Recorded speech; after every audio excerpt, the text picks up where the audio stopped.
அனைவருக்கும் எனது அன்பான வணக்கம். திருவள்ளுவர் இயற்றிய திருக்குறளில் அறத்துப்பால் அதிகாரம் 6 வாழ்க்கை துணை நலம். வாழ்க்கை துணை நலம் என்பது இல்வாழ்க்கைக்கு துணையாகிய இல்லாளது நன்மை அதிகார முறைமையும் கூறப்பட்டது. 51வது குறள் மனைத்தக்க மாண்புடையல் ஆகித்தன் கொண்டான் வளத்தக்கால் வாழ்க்கை துணை.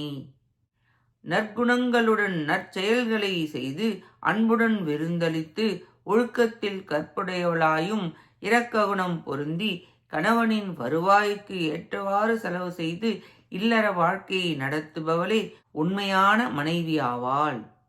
வாழ்க்கைக்கு வேண்டும் பொருளறிந்து அதை பெற வேண்டும். விருந்தினரை உபசரித்து உணவளித்தல், தரித்திரரிடத்தும் சம்பந்தமில்லாதவரிடத்தும் இயல்பாக உண்டான கருணையுடன் இருந்து உண்பித்தல், போஜனத்தை இனிய சுவைப்பட சமையல் செய்யும் திறன் இருக்க வேண்டும். உலக நடையை அறிந்து அதற்கேற்ப செய்தல், செலவழித்தல், தற்கொண்டான் கணவனது வரவிற்குள் செலவு செய்ய வேண்டும். நற்குணங்கள் கொண்டு துறந்தார் பேணலும் விருந்தினர் ஓம்பலும் சமையல் செய்வதில் வல்லமையும் கருணையும் கணவனது வருவாய்க்கு தக்க வாழ்தலும் உடையவளே வாழ்க்கை துணை என விளக்குகிறார் வள்ளுவர். மனை அறம் இல்லறம் என்பது ஆகுபெயர். துணையாக வருபவர் பலசாலியாக இருக்க வேண்டும். பெண்ணால் அறம் நிற்கும்.